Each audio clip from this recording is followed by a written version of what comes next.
The laundry cart squeaked against the concrete floor of Hangar 7, its wheels catching every imperfection in the surface that had been worn smooth by decades of aircraft tires and maintenance crews.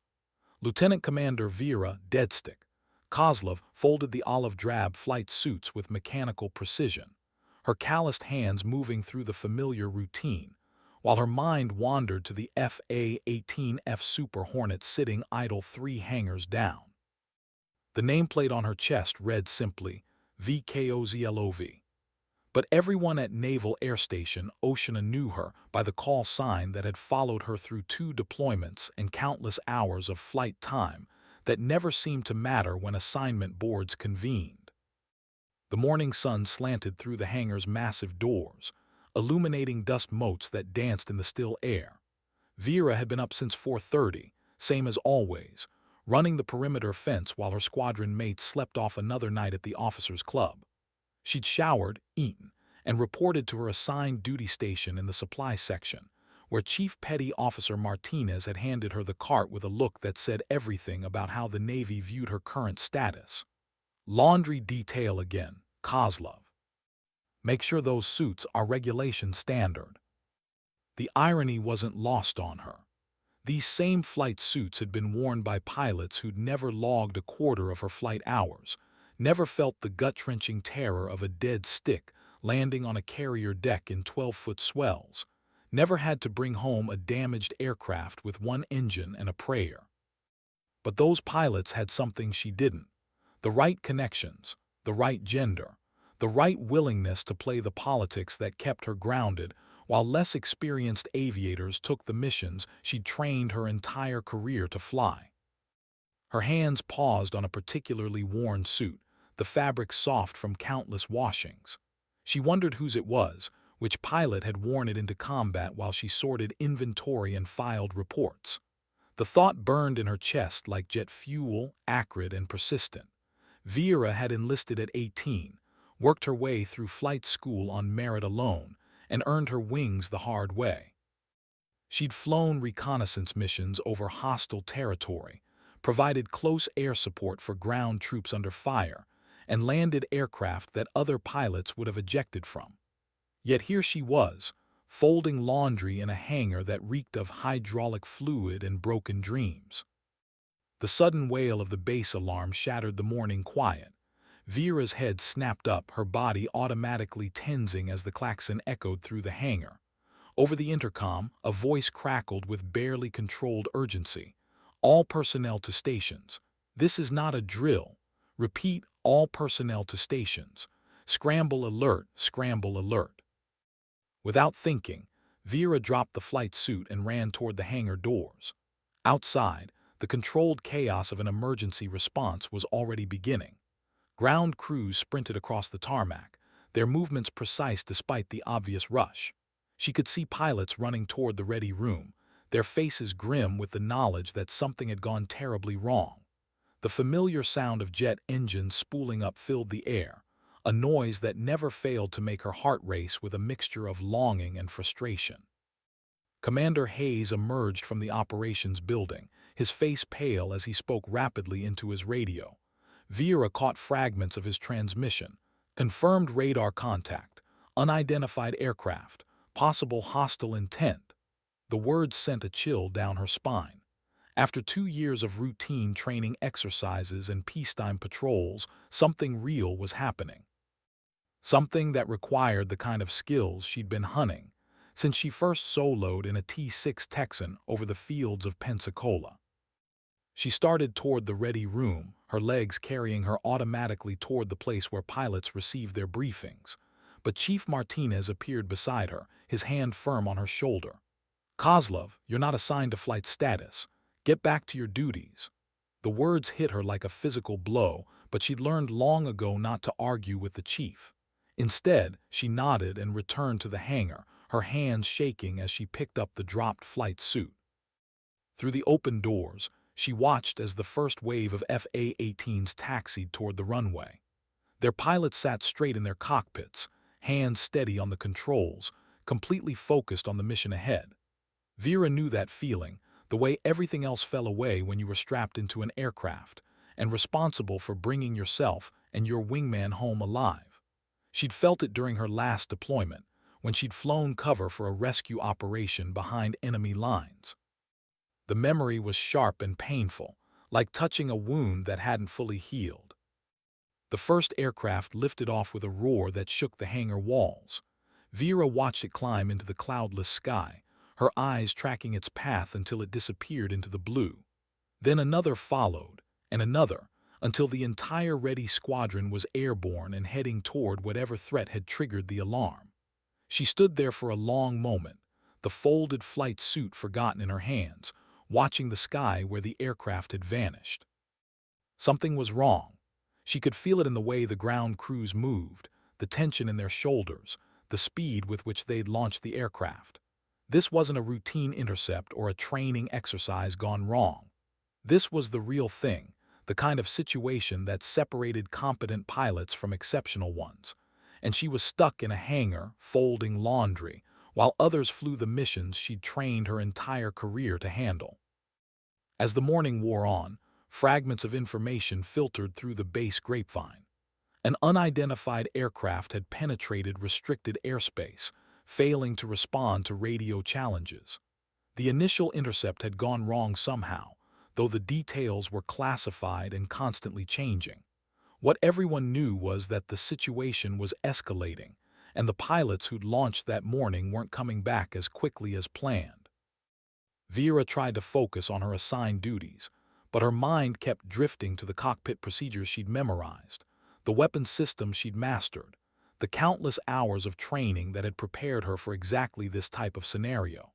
She'd flown interceptions before, knew the delicate balance between aggression and restraint that kept international incidents from spiraling into something worse. But that experience was being wasted while she arranged flight suits by size and inventory number. The radio chatter from the control tower grew more urgent as the day progressed. She could hear the strain in the controllers' voices, the clipped efficiency that came with managing a complex operation under pressure.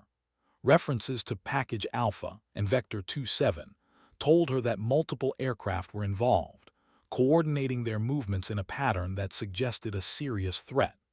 The kind of threat that required experienced pilots who could think quickly and adapt to changing circumstances. By noon, the base was humming with activity. Additional aircraft had been brought up from maintenance.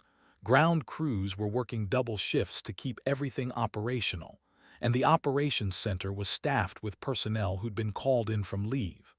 Vera caught glimpses of the controlled chaos through the hangar doors, her frustration growing with each passing hour. She was a trained naval aviator, qualified on multiple aircraft types, with combat experience and commendations that should have put her in one of those cockpits. Instead, she was organizing supply inventories while others flew the missions she'd spent years preparing for. Chief Martinez appeared again, this time with a clipboard and a grim expression. "Kozlov, I need you to run these parts over to Hangar 3. They're having trouble with one of the backup birds." She took the clipboard without comment, grateful for any task that would get her closer to the aircraft. The walk across the tarmac gave her a chance to observe the controlled urgency of the ground crews, the way they moved with purpose and precision despite the obvious stress of the situation. Hangar 3 was a hive of activity. Mechanics worked frantically on an FA-18 that had apparently been pulled from routine maintenance and pressed into service. The aircraft's panels were open, revealing the complex systems that kept it operational. Vera recognized several of the technicians, men and women she'd worked with during her time on Flight Status. They greeted her with nods and brief smiles, but their attention was focused on getting the aircraft back online. "What's the situation?" she asked Technical Sergeant Rodriguez, who was elbow-deep in the aircraft's avionics bay. "Bad one," he replied without looking up. "Whatever's out there, it's got everyone spooked. They're bringing everything online, even the birds that were scheduled for extended maintenance." He paused, wiping sweat from his forehead. "Word is they might need reserve pilots if this thing goes on much longer." The word sent a jolt through Vera's system. Reserve pilots. She was technically on Flight Status, though she hadn't been assigned to any missions in months. If the situation was serious enough to require pulling pilots from administrative duties, there might be a chance, a slim one but still a chance, that her skills would be needed. She helped Rodriguez with the maintenance checklist, her hands moving automatically through procedures she'd performed hundreds of times. The familiar smell of hydraulic fluid and jet fuel filled her nostrils, bringing back memories of pre-flight inspections and combat preparations. This was where she belonged, surrounded by the tools and technology of modern warfare, not buried in paperwork and supply inventories. As the afternoon wore on, the situation continued to deteriorate. Radio transmissions spoke of multiple contacts and rules of engagement authorized, phrases that indicated the initial interception had failed to resolve the crisis. More aircraft were being scrambled, and the base's fuel trucks were making constant runs to keep everything topped off. The controlled chaos of combat operations was taking hold, and Vera found herself at the center of it despite her administrative assignment. The first casualties came in just after 1400 hours.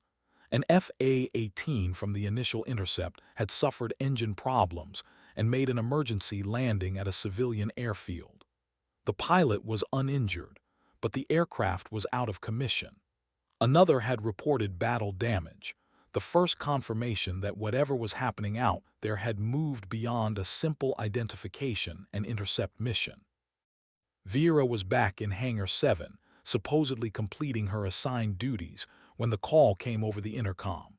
Lieutenant Commander Kozlov, report to the operations center immediately. Lieutenant Commander Kozlov to operations. The words hit her like an electric shock. She'd been expecting another supply run or maintenance task, not a summons to the nerve center of the base's operations. She ran across the tarmac, her heart pounding with a mixture of hope and apprehension. The operations center was buzzing with activity, banks of radar screens displaying the tactical situation, while communication specialists coordinated with aircraft and ground units. Commander Hayes stood at the center of it all, his face grim as he studied the displays. "Kozlov," he said when she reported in, "I'm going to ask you a question, and I want a straight answer. Are you current on your combat qualifications?" "Yes, sir," she replied without hesitation. "All requirements up to date, last simulator check passed with above-average scores."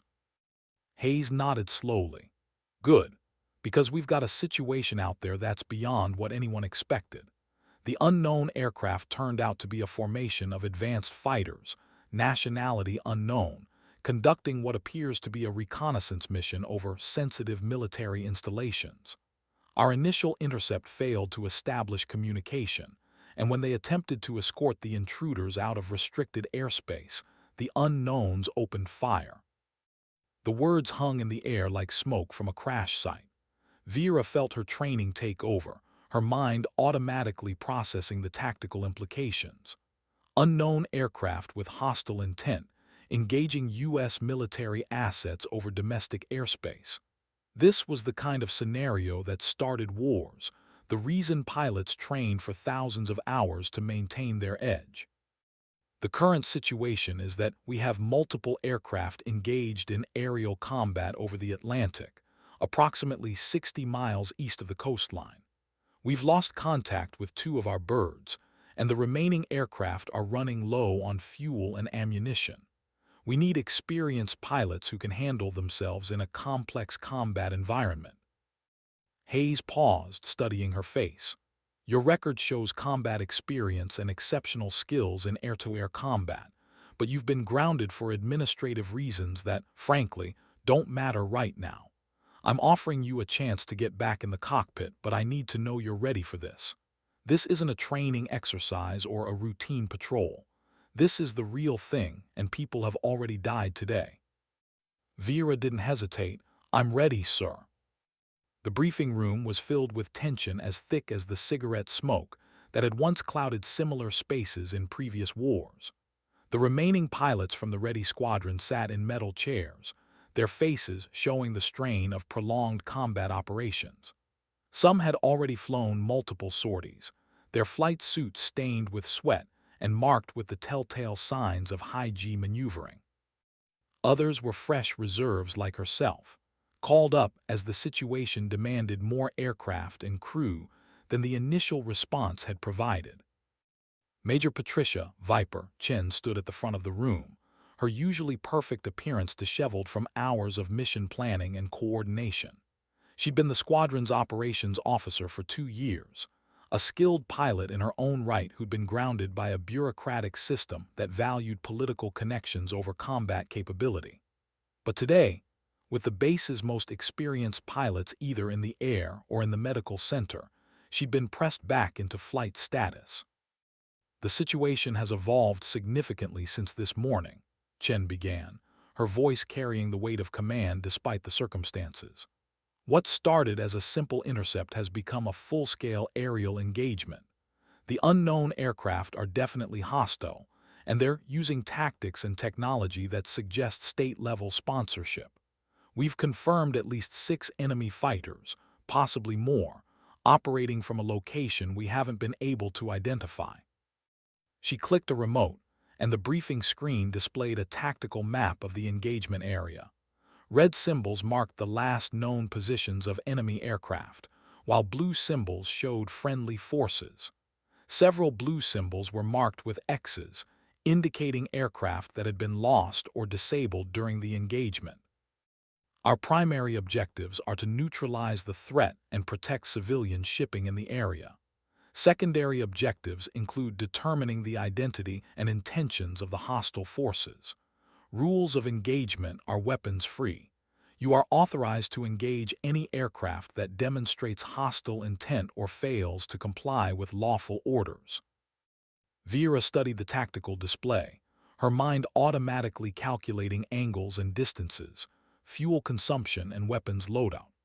The engagement area was large enough to require careful fuel management, but close enough to the coast that civilian aircraft could be caught in the crossfire.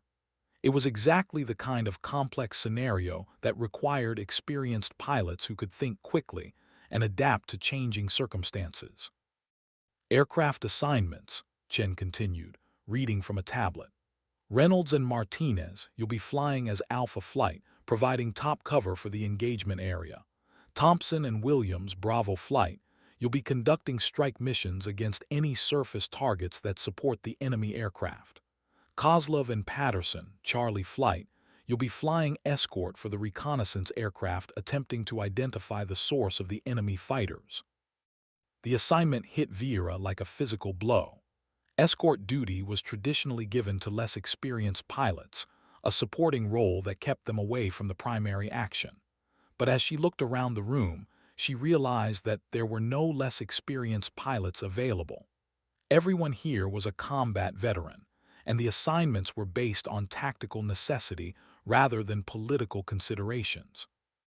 Captain James "Icebox" Patterson caught her eye and nodded. She'd flown with him during their last deployment, a solid pilot who could be relied upon to follow orders and watch her back. Not the most imaginative aviator, but steady and competent, which was exactly what you wanted in a wingman during a complex mission. "Intel briefing," Chen announced, and the screen changed to show photographs of the enemy aircraft. "These are the best shots we've managed to get during the engagement. Aircraft type unknown, but they appear to be twin-engine, twin-tail fighters with stealth characteristics. Performance is comparable to our own FA-18s, possibly slightly superior in some regimes. They're carrying advanced air-to-air missiles and have demonstrated excellent tactical coordination." The photographs were grainy and taken from extreme distances, but Vera could see enough detail to know that these weren't surplus aircraft flown by some rogue nation. The design was sophisticated, the construction quality evident even in the poor-quality images. Whoever was behind this operation had access to advanced military technology and the resources to deploy it in coordinated formations. Weather is clear, visibility unlimited, winds from the southwest at 15 knots. Surface conditions are calm with 3-foot swells. Be advised that civilian shipping is present in the engagement area, and you are to avoid any actions that might endanger noncombatants. Emergency landing sites are available at civilian airfields along the coast, but be aware that we cannot guarantee their security if the situation escalates. Chen looked up from her tablet, her eyes meeting each pilot's in turn. Questions. The room was silent. These were experienced aviators who'd been through similar briefings before, men and women who understood the risks and accepted them as part of their profession. But Vera could see the tension in their faces, the knowledge that they were about to engage in the kind of combat that most military pilots trained for but hoped never to experience. One more thing, Chen added. We've lost contact with two of our aircraft from the initial intercept. Lieutenant Commander Rodriguez and Lieutenant Baker were last seen approximately 40 miles east of here, engaged with multiple enemy fighters. If you encounter any of our people in the water, rescue takes priority over engagement. But be aware that the enemy has demonstrated a willingness to attack rescue operations. The words sent a chill through the room. Attacking rescue operations violated every conventional rule of warfare, suggesting that whoever they were facing operated by different standards than professional military forces. It was the kind of behavior that indicated either desperation or a complete disregard for international law. Flight gear checks in 15 minutes, Chen announced. Launch in 30, good hunting. The pilots filed out of the briefing room, their movements quick and efficient despite the weight of what they'd just heard. Vera walked beside Patterson, both of them heading toward the equipment room where their flight gear waited.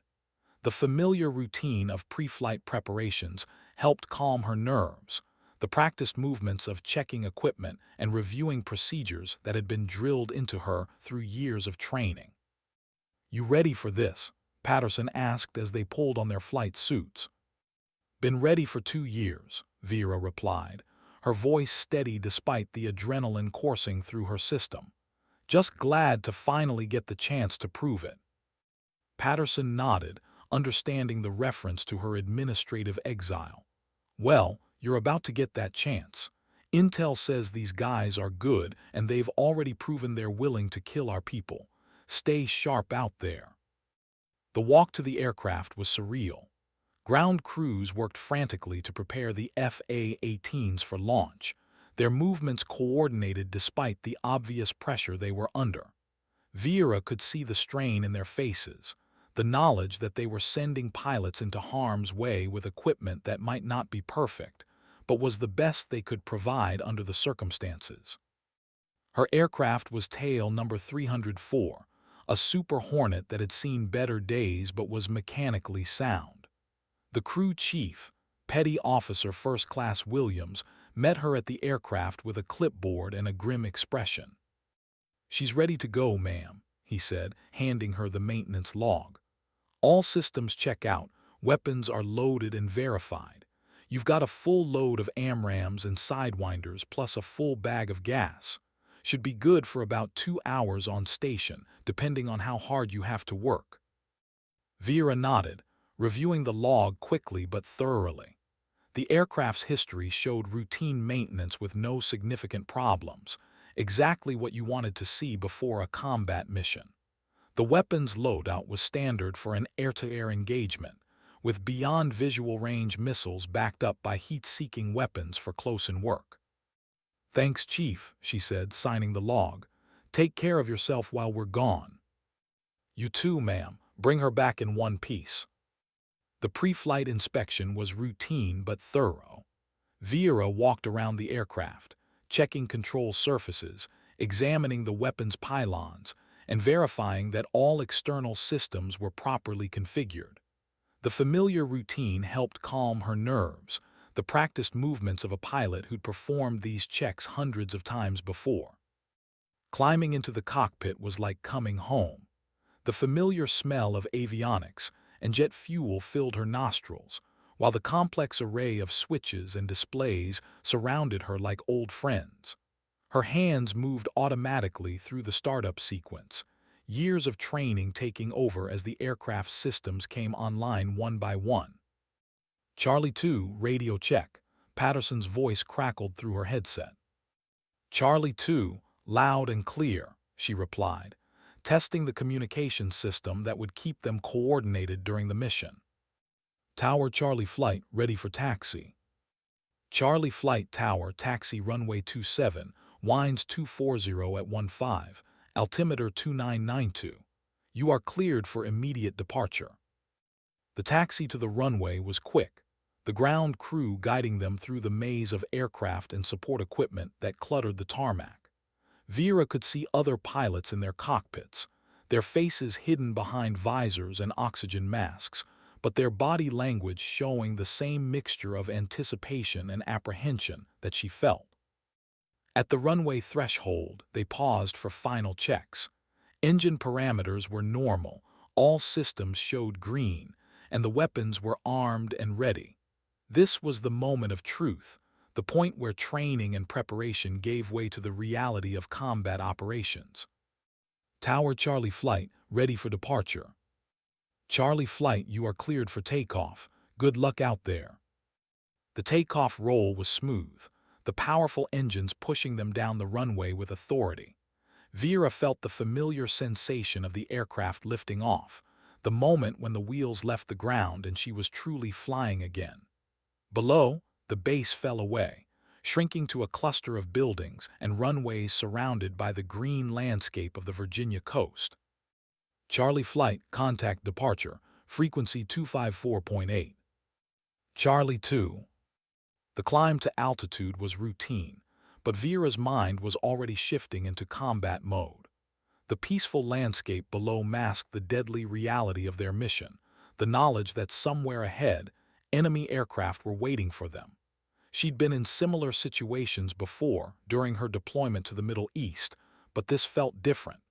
This was happening over American airspace, against an enemy whose identity and intentions remained unknown. Departure, Charlie Flight, passing through 10,000 for flight level 250. Charlie Flight, departure, radar contact. Proceed direct to Point Alpha, contact Growler on frequency 247.6 when ready. Point Alpha was the initial checkpoint for their mission, a position over the Atlantic where they would rendezvous with the reconnaissance aircraft they were assigned to escort. The flight plan called for them to maintain a defensive formation, staying close enough to the reconnaissance bird to provide immediate protection while remaining flexible enough to respond to threats from any direction. Charlie 2, Charlie 1, check switches hot. Charlie 2, switches hot. The simple phrase carried enormous weight. Their weapon systems were now armed and ready to fire, transforming them from training aircraft into instruments of war. The AIM-120 AMRAAM missiles hanging beneath their wings could reach out and touch an enemy aircraft at distances measured in tens of miles, while the shorter-range AIM-9 Sidewinders were designed for close-in fighting, where split-second reactions determined who lived and who died. Growler Charlie Flight checking in. Charlie Flight, Growler, good to see you. We've got a developing situation about 30 miles ahead. Unknown aircraft, possible hostile, heading toward the reconnaissance package. Stand by for vectors. The radio call confirmed what Vera had suspected. This wasn't going to be a routine escort mission. The enemy was actively seeking out their reconnaissance aircraft, trying to prevent them from gathering intelligence about the source of the attack.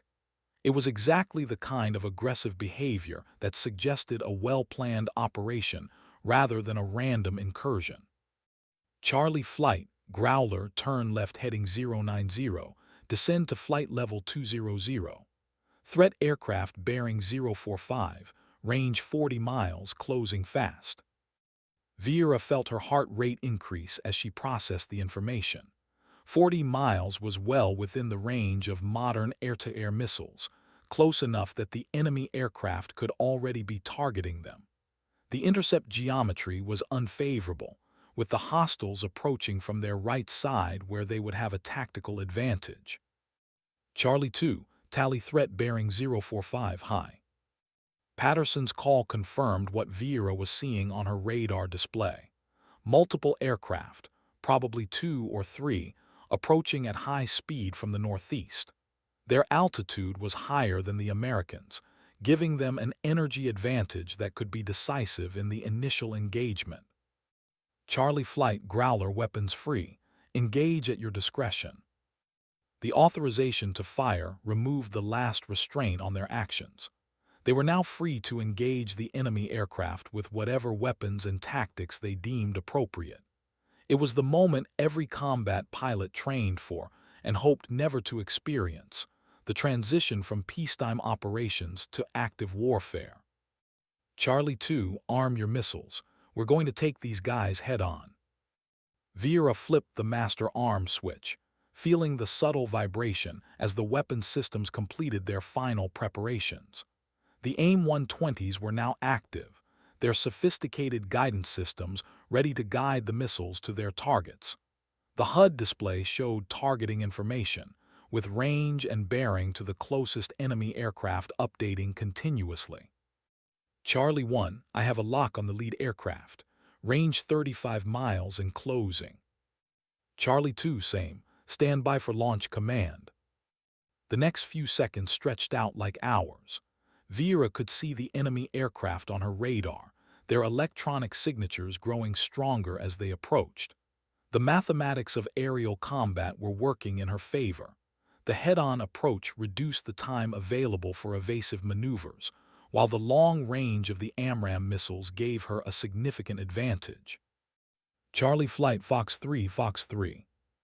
The missile launch was anticlimactic. A brief vibration as the AMRAAM separated from its pylon and ignited its rocket motor. But Vera knew that somewhere ahead, a sophisticated weapon was now flying toward an enemy aircraft at several times the speed of sound, guided by a combination of radar and inertial navigation that made it nearly impossible to evade. Charlie 2 missile away. Good track, time to impact 20 seconds. Patterson's missile followed seconds later, both weapons now flying toward their targets in a coordinated attack that would be difficult for the enemy to counter. The radar display showed the missile tracks as thin lines extending from their aircraft toward the approaching threats, the gap between friendly and hostile forces closing rapidly. Charlie 1, I'm seeing defensive maneuvers from the lead aircraft. Multiple chaff bursts, hard left turn. The enemy pilot was trying to break the missile lock, using electronic countermeasures and aggressive maneuvering to confuse the incoming weapon. But the AMRAAM was designed to handle such tactics, its advanced guidance system capable of sorting through the confusion to find the real target. Charlie 2, impact, impact. Lead aircraft is down, I say again, lead aircraft is down. The explosion was visible even at their distance, a brief flash of light followed by smoke and debris falling toward the ocean. The enemy formation immediately scattered, their disciplined approach dissolving into individual survival as they realized they were under attack by capable opponents. Charlie Flight Growler, good kill. Be advised, we have additional threats inbound from the south. Multiple aircraft, range 60 miles, appear to be coordinating with the remaining hostiles. The tactical situation was becoming more complex by the minute. What had started as a simple intercept was evolving into a multi-dimensional battle, with enemy aircraft approaching from multiple directions. It was exactly the kind of scenario that required experienced pilots who could think tactically while managing the immediate demands of aerial combat. Charlie 2, Charlie 1, come left heading 180. We need to engage the southern group before they can coordinate with the surviving aircraft from the first intercept. Vera rolled her FA-18 into a steep left turn, the G-forces pressing her into her seat as the aircraft responded to her control inputs. The familiar sensation of high-G maneuvering was welcome after months of administrative duties, her body automatically tensing against the forces that tried to drain blood from her brain. Charlie 1, I'm showing 4 aircraft in the southern group, probably flying in 2 elements. They're at our altitude, range 50 miles and closing. Charlie 2, copy. Arm your remaining AIM-120s. We're going to try for another head-on engagement before they can get into missile range. The next few minutes were a blur of tactical maneuvering and radio communication. The enemy aircraft were skilled, using sophisticated tactics to try to gain an advantage over the American pilots. But Vieira and Patterson had the benefit of excellent training and superior equipment, advantages that began to tell as the engagement continued. Charlie 2, I have a lock on the trail aircraft, ready to engage. Charlie 1, same on my mark, Mark Fox 3. The second missile engagement was similar to the first, but this time the enemy was ready. Chaff and flares filled the sky as the hostile aircraft tried to decoy the incoming missiles, while their pilots maneuvered aggressively to break the radar locks. One missile found its target, but the others were successfully evaded, leaving 3 enemy aircraft still in the fight. Charlie Flight, Growler, be advised we have a problem. The reconnaissance aircraft is reporting mechanical difficulties and requesting immediate escort to the nearest friendly airfield. The mission had just become more complicated. Their primary responsibility was to protect the reconnaissance aircraft, but they were now engaged with multiple enemy fighters who showed no signs of breaking off the attack. It was the kind of tactical dilemma that required quick thinking and decisive action. Charlie 2, Charlie 1, we need to disengage and rejoin the reconnaissance package. These guys will have to wait for the next flight. It was a difficult decision, but the right one. Their primary mission was to protect the reconnaissance aircraft, and that took precedence over engaging the enemy fighters. But as they turned back toward their assigned station, Vieira couldn't shake the feeling that they were missing something important about the enemy's intentions. The reconnaissance aircraft was indeed in trouble, its pilot reporting problems with the hydraulic system that controlled the flight surfaces. The sophisticated electronic intelligence gathering equipment that made it so valuable also made it vulnerable, requiring skilled pilots and complex maintenance that couldn't be performed in combat conditions. Charlie Flight, Recon 1, I'm showing multiple warning lights and degraded control response. I need to get back to base as soon as possible. Recon 1, Charlie Flight, we're in position to provide escort. What's your fuel state? Charlie Flight, I have about 30 minutes of fuel remaining. I can make it to the nearest airfield if we head direct, but I'll need continuous protection. My defensive systems are completely offline. The escort flight back to the coast was tense, with Vieira and Patterson maintaining a defensive formation around the damaged reconnaissance aircraft while scanning the horizon for additional threats. The enemy fighters they'd engaged earlier were still in the area, and intelligence reports suggested that more hostile aircraft were approaching from the south. Charlie Flight, Growler, were showing multiple new contacts bearing 180, range 70 miles. These appear to be different aircraft, possibly larger than the fighters you engaged earlier. The news was ominous. Larger aircraft suggested bombers or transport planes, possibly carrying additional weapons or supplies to support the enemy operation. If they were allowed to reach their destination, the situation could escalate far beyond the current level of engagement. Growler, Charlie Flight, were committed to escort duty until the reconnaissance aircraft is safely on the ground. You'll need to vector other flights to intercept the new contacts. Charlie Flight, Growler, understand. Alpha Flight is being vectored to intercept. Stay with your current mission. The flight back to the coast seemed to take forever, with every mile bringing them closer to safety, but also closer to the enemy aircraft that were undoubtedly tracking their movements. The reconnaissance aircraft was flying at reduced speed due to its mechanical problems, making them vulnerable to interception by faster fighters. Charlie 2, I'm picking up radar contacts at our 6 o'clock, range 20 miles and closing fast. Looks like those fighters decided to follow us home. Patterson's call confirmed what Vieira had feared. The enemy wasn't content to let them escape with their intelligence information. They were willing to pursue the American aircraft into increasingly dangerous territory, suggesting that whatever they were trying to hide was worth significant risks. Charlie 1, I see them. Two aircraft, probably the survivors from our earlier engagement. They're closing fast, but we should be able to reach the coast before they can engage. Charlie 2, don't count on it. I'm showing missile launch signatures from the trailing aircraft. We have inbound AMRAAMs, range 15 miles. The situation had suddenly become critical. Enemy missiles were in the air, targeting their formation while they were burdened with protecting a damaged aircraft that couldn't maneuver effectively. It was exactly the kind of tactical nightmare that required split-second decisions and perfect execution. Recon 1, Charlie Flight, we have inbound missiles.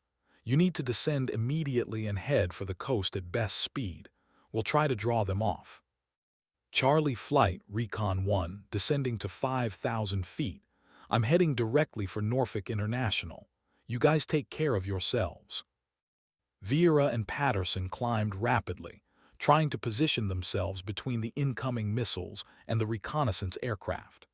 The enemy weapons were designed to target fighter aircraft, not slow-moving reconnaissance planes, so there was a chance they could successfully decoy the missiles away from their primary responsibility.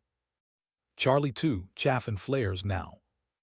The defensive measures filled the sky around them with electronic decoys and thermal signatures designed to confuse the incoming missiles. At the same time, both pilots maneuvered aggressively, using the FA-18's superior agility to complicate the targeting problem for the enemy weapons. Charlie 1, I have one missile tracking me, continuing evasive maneuvers. Charlie 2, same. The second missile appears to be going after the reconnaissance aircraft. We need to get down there and help. The next few minutes were a blur of high-G maneuvering and desperate tactical decisions. The enemy missiles were sophisticated weapons, designed to penetrate the kind of defensive measures that American pilots relied on. But Vieira and Patterson had the advantage of superior training and intimate knowledge of their aircraft's capabilities. Charlie 2, missile impact. I say again, missile impact. The reconnaissance aircraft is down. Patterson's call hit Vieira like a physical blow. They had failed in their primary mission, allowing the enemy to destroy the aircraft they were assigned to protect. The knowledge that the crew was probably dead weighed heavily on her, even as she continued to maneuver against the remaining threats. Charlie 1, I see a parachute. At least one crew member ejected before impact. The news provided a small measure of relief, but also created a new problem. Aircrew in the water were vulnerable to enemy attack, and rescue operations would require additional resources that might not be available. But the immediate threat was the two enemy fighters that had successfully engaged their formation and were now maneuvering for additional attacks. Charlie 2, Charlie 1, we need to eliminate these threats before we can organize a rescue operation. Are you ready to engage? Charlie 1, Charlie 2, ready. I still have two AIM-9s and a full load of 20 Mike. The close-range engagement that followed was unlike anything Vieira had experienced during her previous deployments. The enemy pilots were skilled and aggressive, using tactics that suggested extensive training and combat experience. But they were also operating far from their home base, with limited fuel and ammunition that made them vulnerable to a war of attrition. Charlie 2, I'm engaged with the lead aircraft. He's trying to force an overshoot, but I'm staying with him. The enemy pilot was good, using vertical maneuvers and aggressive turns to try to reverse the tactical situation. But Vieira had been flying the FA-18 for years, and she knew exactly how far she could push the aircraft without exceeding its limitations. The engagement became a test of pilot skill and aircraft performance, with both sides looking for the small advantage that would determine the outcome. Charlie 1, I have a shot. Fox 2, Fox 2. Patterson's AIM-9 Sidewinder streaked toward the second enemy aircraft. Its heat-seeking guidance system, locked onto the target's engine exhaust. The missile was designed for close-range combat, where its superior agility and resistance to countermeasures made it deadly effective against maneuvering targets. Charlie 2, good kill. Second aircraft is down, pilot ejecting. The tactical situation had suddenly shifted in their favor. One enemy aircraft was destroyed, while the other was still engaged with Vieira in a maneuvering fight that was rapidly approaching the limits of both aircrafts' performance. The enemy pilot was skilled, but he was also alone and far from any support. Charlie 1, I'm going to try to force him into a defensive position. Cover me in case he has friends nearby. Vieira rolled her FA-18 into a steep climbing turn, using the aircraft's superior thrust-to-weight ratio to gain an energy advantage over the enemy fighter.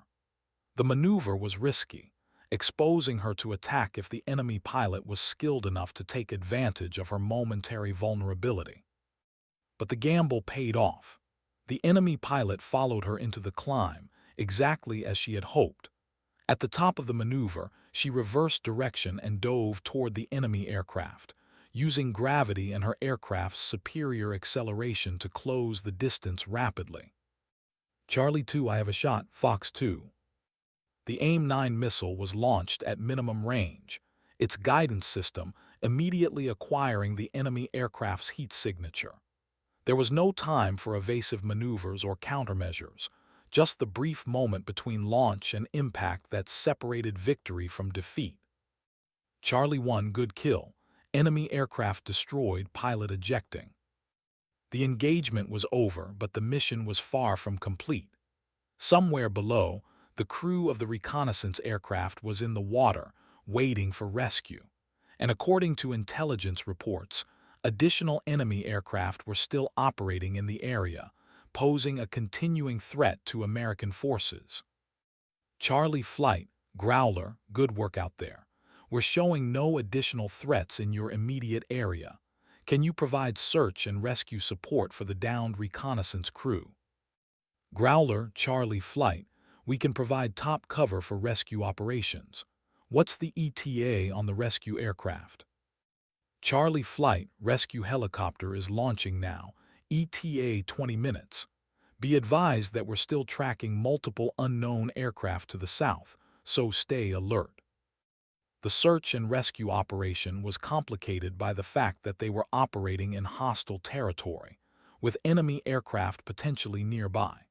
But the unwritten code of military aviation demanded that aircrews in distress be rescued regardless of the tactical situation.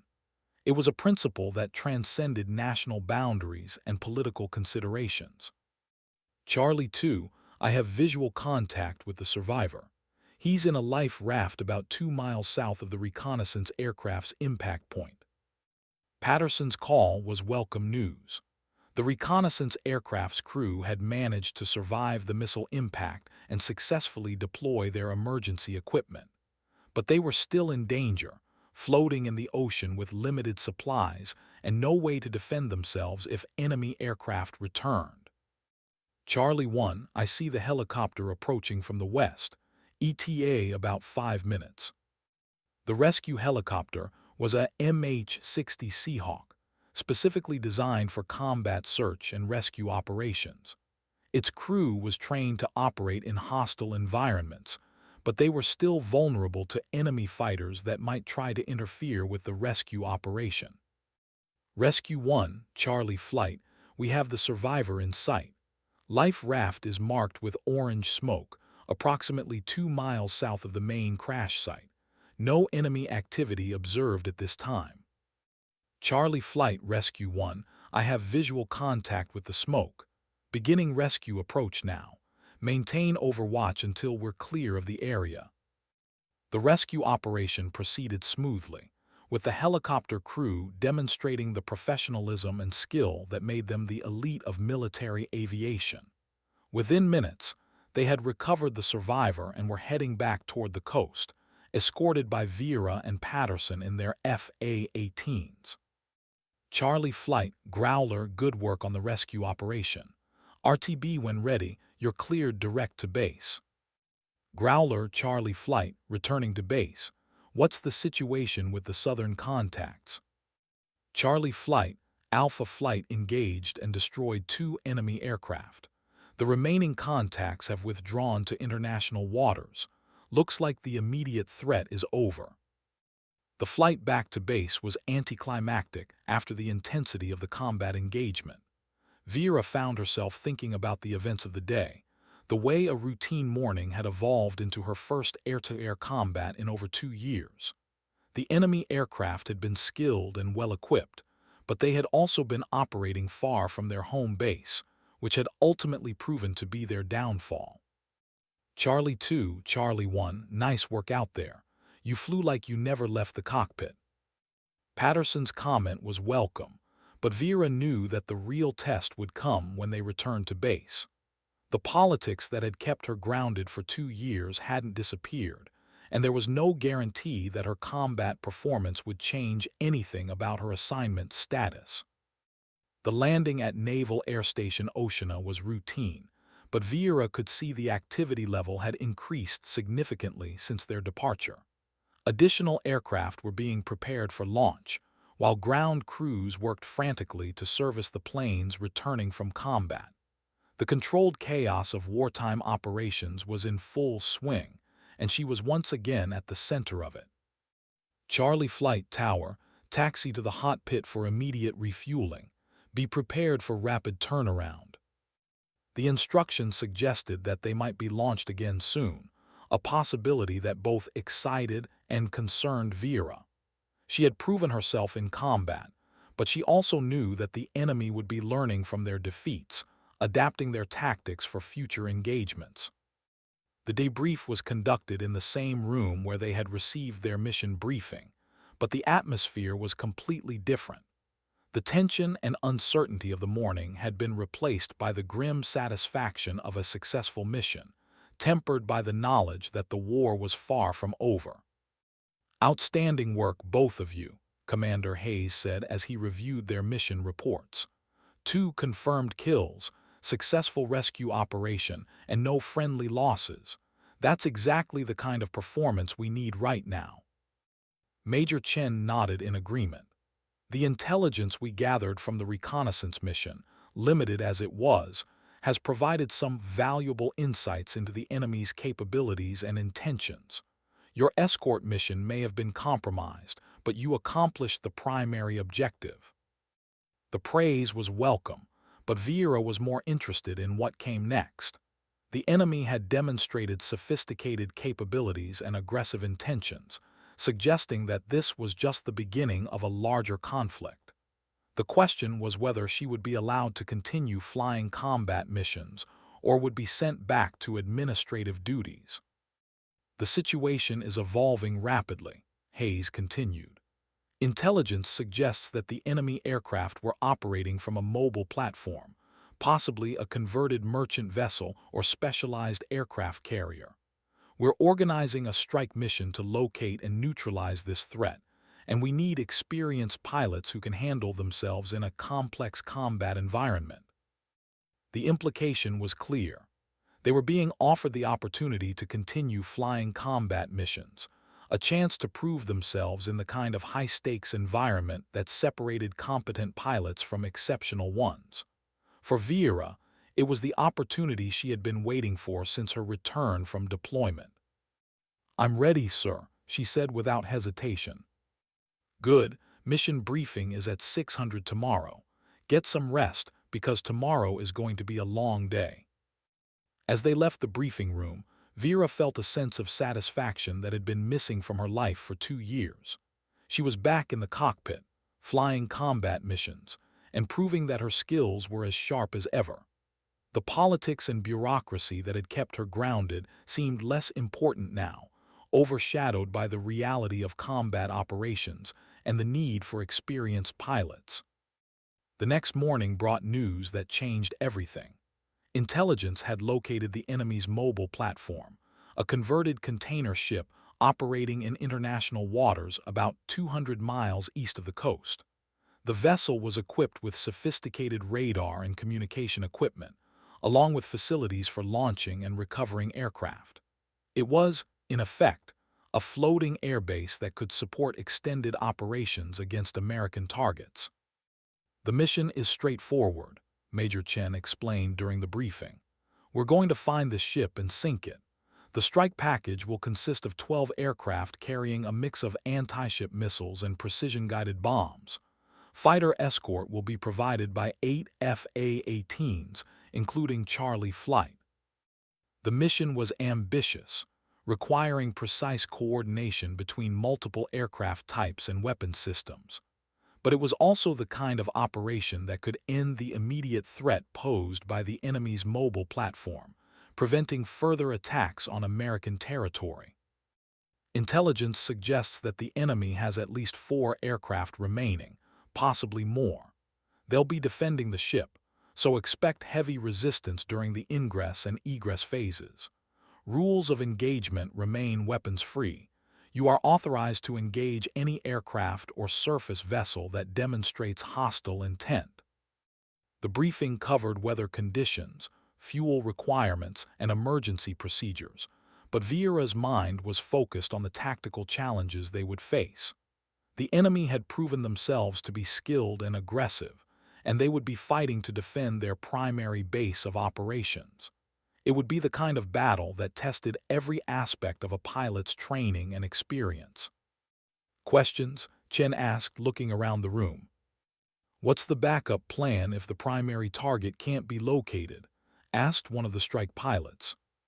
We have secondary targets identified along the coast, facilities that might be supporting the enemy operation. But the mobile platform is the primary objective. Everything else is secondary. The equipment room was buzzing with activity as pilots prepared for what everyone knew would be a decisive mission. The enemy's mobile platform was the key to their entire operation, and its destruction would effectively end their ability to conduct sustained operations against American targets. "You ready for this?" Patterson asked as they suited up. "Ready as I'll ever be," Vieira replied, checking her survival gear for the 3rd time. "This is what we trained for." The walk to the aircraft was different this time. The previous day's mission had been a reaction to events, a response to an unexpected threat. Today's mission was deliberate, planned, and designed to achieve a specific strategic objective. The pressure was higher, but so was the potential for success. Her aircraft was the same FA-18 she had flown the day before, but the weapon's load was different. Instead of air-to-air missiles, she carried a mix of AMRAAMs and air-to-ground weapons, configured for the multi-role mission they were about to undertake. The aircraft was heavier, which would affect its performance, but it was also more versatile. Charlie 2, radio check. Charlie 2, loud and clear. Tower Strike Package Alpha, ready for taxi. Strike Package Alpha, taxi runway 27. Winds are calm, visibility unlimited. You are cleared for immediate departure. The formation takeoff was impressive, 12 aircraft lifting off in rapid succession and forming up over the coast. The FA-18s took their positions around the strike aircraft, creating a protective envelope that would shield them from enemy fighters during the ingress to the target area. Departure, Strike Package Alpha, passing through 10,000 for flight level 300. Strike Package Alpha, departure, radar contact. Proceed direct to Point Bravo, contact Hammer on frequency 249.7 when ready.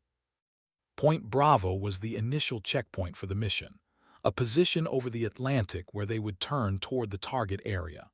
The flight plan called for them to approach from the southwest, using the sun angle to mask their approach until they were within weapon range. Hammer Strike Package Alpha, checking in with 12. Strike Package Alpha, Hammer, good morning. We have updated intelligence on the target area. The mobile platform is at the coordinates provided in your briefing, but we're detecting increased air activity in the vicinity. Expect heavy resistance during the attack. The news was not unexpected, but it confirmed that the enemy was aware of the threat and preparing to defend their primary asset. The mission would require perfect coordination between the strike aircraft and their escorts, with no room for error or hesitation. Strike Package Alpha, Hammer, turn left heading 060. Target area is 100 miles ahead. You are cleared to arm all weapon systems. Charlie 2, Charlie 1, check switches hot. Charlie 2, switches hot. The weapons arming procedure was routine, but it carried enormous significance. They were now configured for combat, with missiles and bombs ready to engage enemy aircraft and surface targets. The peaceful ocean below masked the deadly reality of their mission, the knowledge that they were about to engage in the kind of combat that could determine the outcome of the entire conflict. Strike Package Alpha, Hammer, be advised we're detecting multiple aircraft launching from the target area. Count appears to be 6, possibly 8 aircraft. They're climbing and maneuvering to intercept your formation. The enemy was reacting exactly as intelligence had predicted. They were launching their remaining aircraft in a desperate attempt to prevent the strike package from reaching the mobile platform.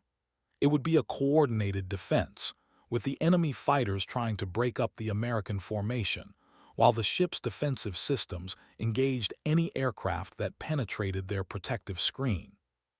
Charlie Flight, Strike Lead, we're going to accelerate the timeline. I need you to engage the enemy fighters while we press the attack on the primary target. Strike Lead, Charlie Flight, understood. We'll keep them off your back. The next few minutes would determine the success or failure of the entire mission.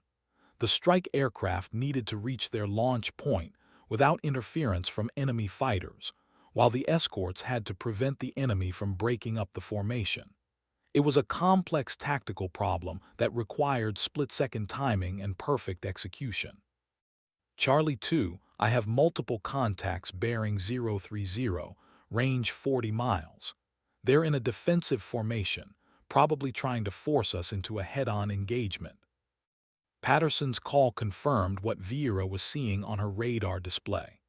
The enemy aircraft were positioning themselves between the strike package and the mobile platform, using their knowledge of the local area to maximum advantage. It was a smart tactical move, but it also exposed them to the superior numbers and firepower of the American formation. Charlie 1, I'm going to try to split their formation. Follow me in and engage targets of opportunity. Vieira pushed her throttles forward, accelerating toward the enemy aircraft at maximum speed. The FA-18's twin engines responded immediately, propelling her toward the developing engagement at over 600 miles per hour. The enemy pilots would have to react quickly or risk being overwhelmed by the American attack. Charlie 2, I have a lock on the lead aircraft, range 30 miles and closing. Charlie 1, same on my command, Mark Fox 3. The AMRAAM missile launch was followed immediately by Patterson's weapon, both missiles streaking toward the enemy formation at several times the speed of sound. The enemy pilots reacted quickly, breaking formation and maneuvering aggressively to avoid the incoming weapons. Charlie 2, I'm seeing multiple missile launches from the enemy aircraft.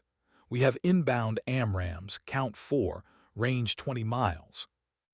The enemy was striking back, launching their own beyond visual range missiles in an attempt to disrupt the American attack. But their weapons were fewer in number and launched from a disadvantageous position, factors that would affect their effectiveness. Charlie 1, chaff and flares break right. The defensive maneuvers were automatic, drilled into them through years of training and combat experience. The FA-18's electronic warfare systems worked frantically to confuse the incoming missiles, while both pilots maneuvered aggressively to complicate the targeting problem. Charlie 2, missile impact. I say again, missile impact. Lead enemy aircraft is down. Charlie 1, second aircraft is evading successfully. I'm going to engage with guns. The close-range engagement that followed was a test of pilot skill and aircraft performance. The enemy pilot was good, using every trick in the book to avoid Vera's attacks. But the FA-18's superior agility and firepower eventually told, and the enemy aircraft fell victim to a burst of 20-millimeter cannon fire. Charlie Flight, strike lead, good work. We're approaching the launch point now. Keep those fighters off us for another 2 minutes. Strike lead, Charlie Flight. We're engaged with the remaining aircraft. You should have a clear run to the target. The strike aircraft were now approaching their launch point, the carefully calculated position where they would release their anti-ship missiles and precision-guided bombs. The mobile platform was visible on the horizon, its distinctive silhouette standing out against the empty ocean. Strike Package Alpha, all aircraft stand by for weapon release. Target is bearing 045, range 15 miles. Weapons free, weapons free. The coordinated attack was devastating. Anti-ship missiles launched from multiple aircraft converged on the mobile platform, their sophisticated guidance systems designed to penetrate the ship's defensive systems. At the same time, precision-guided bombs targeted specific areas of the vessel, aiming to destroy its aircraft launch and recovery facilities. Strike lead, multiple hits on the primary target. I'm seeing secondary explosions and heavy damage to the flight deck. Strike Package Alpha, strike lead, mission accomplished. All aircraft RTB immediately. We've got more enemy aircraft inbound from the north. The withdrawal was conducted under pressure, with additional enemy fighters approaching from multiple directions. But the primary mission had been accomplished. The mobile platform was burning and listing heavily, its capacity to launch aircraft permanently destroyed. Charlie Flight Hammer, outstanding work. Intelligence confirms that the mobile platform is dead in the water.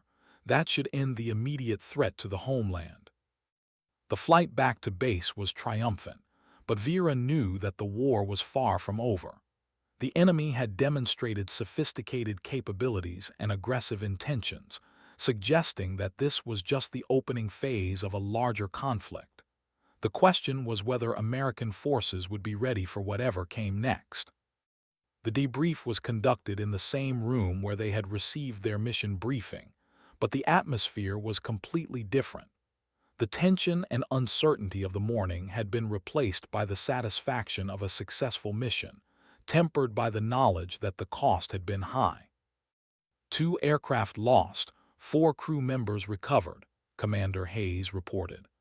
But the primary objective was achieved. The enemy's mobile platform is destroyed, and their capacity to conduct sustained operations against American targets has been eliminated. The news was sobering. 4 families would be receiving visits from casualty assistance officers, their loved ones lost in the kind of combat that most people hoped would never happen. But their sacrifice had not been in vain. The immediate threat had been neutralized, and the homeland was safe. "What's next?" Vera asked. "Intelligence is still analyzing the situation," Hayes replied. "But it appears that the enemy was operating from a single mobile platform, possibly as a probing attack to test our defenses. With that threat eliminated, we may be returning to normal operations." The words were welcome, but Vera suspected that nothing would ever be completely normal again. The events of the past 2 days had demonstrated that the world was a dangerous place, where threats could emerge without warning and require immediate military response. The pilots who had proven themselves in combat would be needed more than ever. As she walked back to her quarters, Vera reflected on the changes that had occurred in her life. 2 days ago, she had been folding laundry in a hangar, frustrated by her administrative assignment and uncertain about her future. Now she was a combat veteran with confirmed kills and a reputation for getting the job done under pressure. The bureaucracy and politics that had kept her grounded seemed less important now, overshadowed by the reality of combat operations and the respect of her peers. The next morning brought orders that would change everything. Instead of returning to administrative duties, she was being assigned to a new squadron that was being formed specifically for rapid response to emerging threats. The unit would be equipped with the latest aircraft and weapons, staffed with the most experienced pilots, and tasked with missions that required the highest levels of skill and professionalism. "Congratulations, Commander," Hayes said as he handed her the assignment orders. "You've earned this." The promotion was unexpected, but it reflected the military's recognition of her combat performance and leadership potential.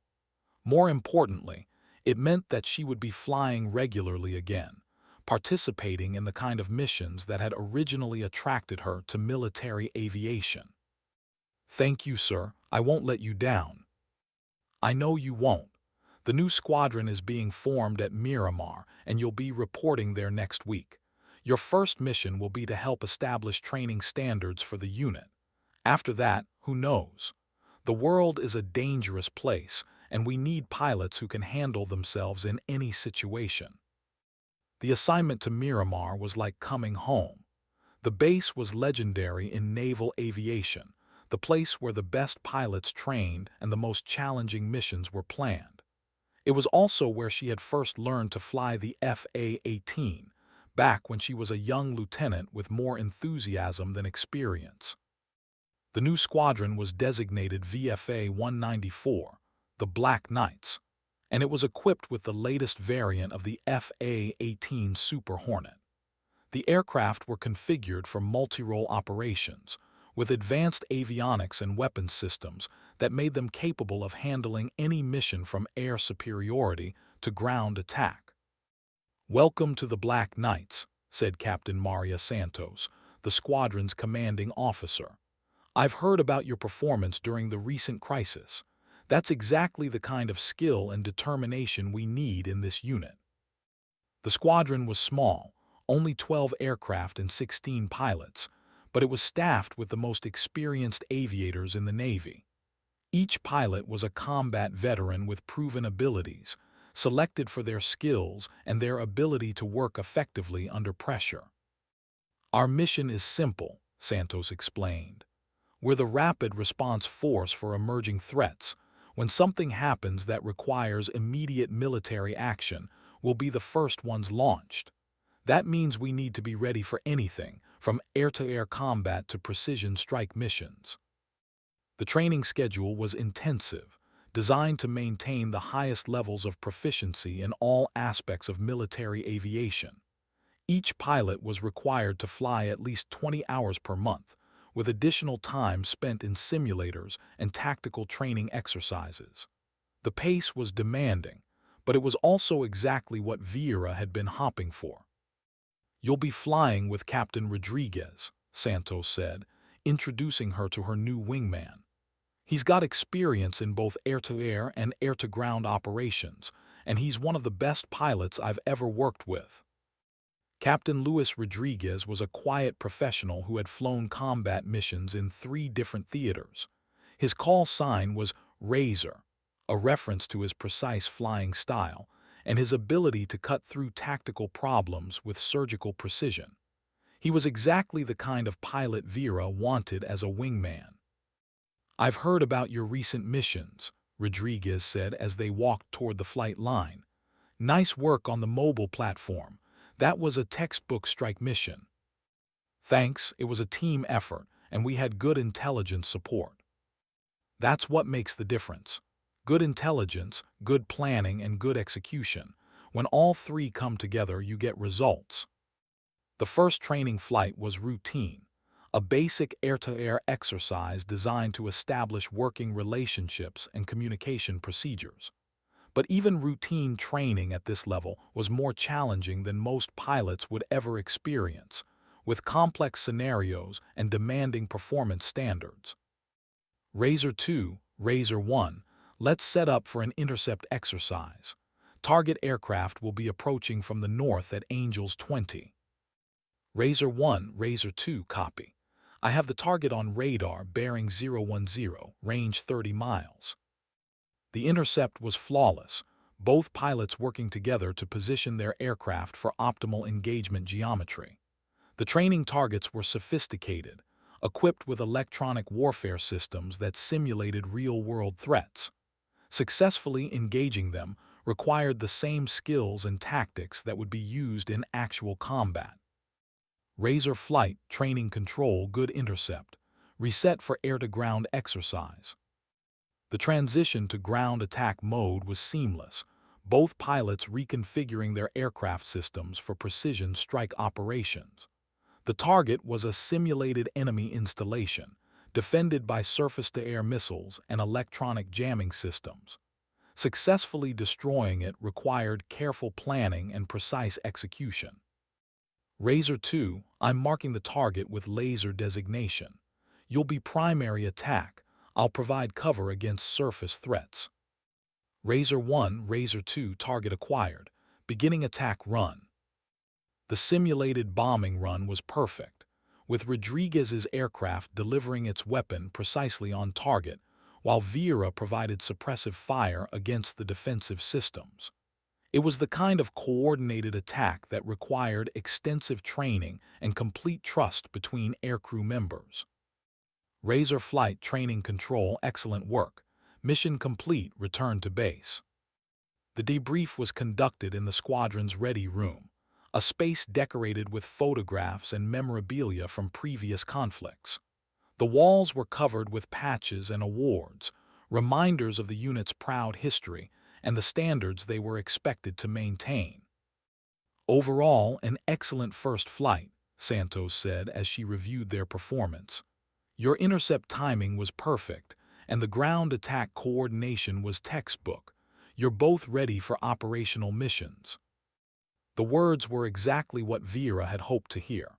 After 2 years of administrative duties, she was finally back where she belonged, flying with the best pilots in the Navy and training for the most challenging missions.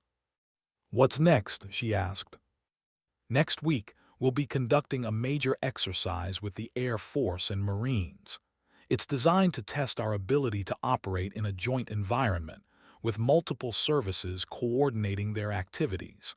After that, we'll be on standby for real-world operations.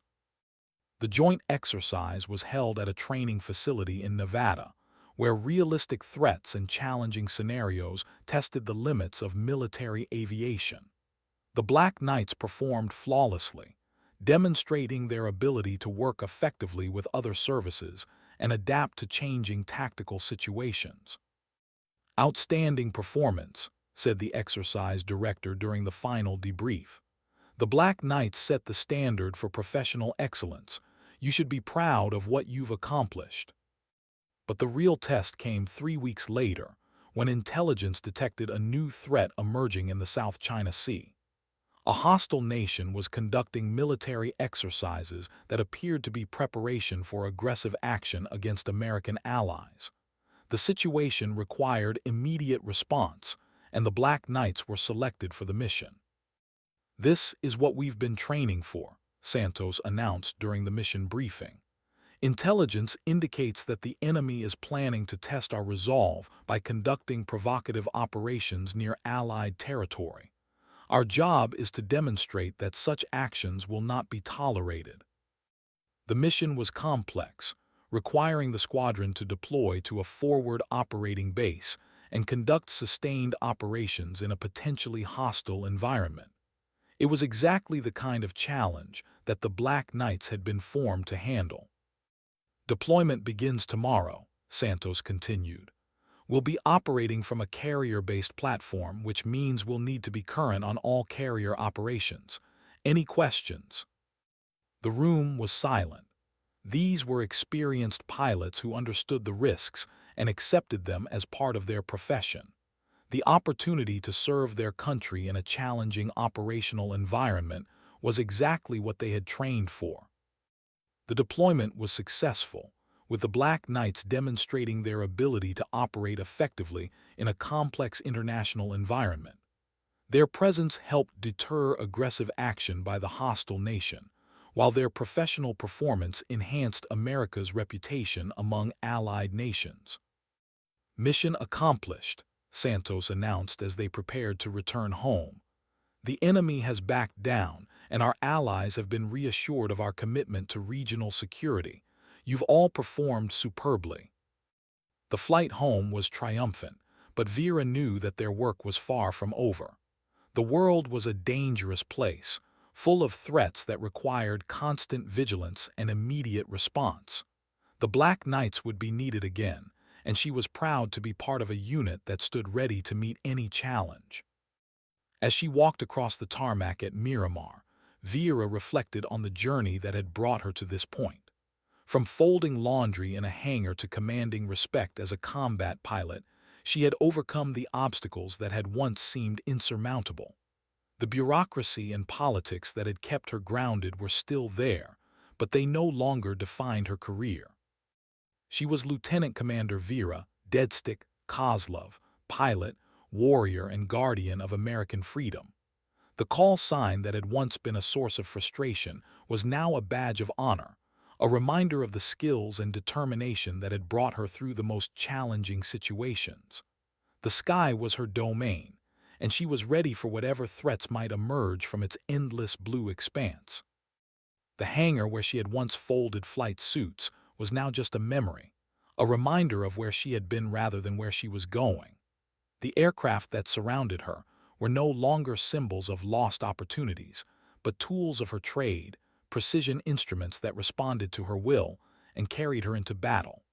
The ground crew that had once supervised her administrative duties now looked to her for leadership, recognizing the authority that came with proven combat performance. The story of Lieutenant Commander Vera Kozlov was still being written, each flight adding new chapters to a career that had already exceeded her wildest expectations. The young woman who had enlisted 18 years ago with dreams of flying had become a skilled professional whose abilities were recognized and respected throughout the military aviation community. The future was uncertain, but she was ready for whatever challenges it might bring. In the quiet moments between missions, when the aircraft were silent and the base was peaceful, Vera sometimes thought about the path that had brought her to this point. The setbacks and disappointments had been balanced by achievements and recognition, creating a career that was both challenging and rewarding.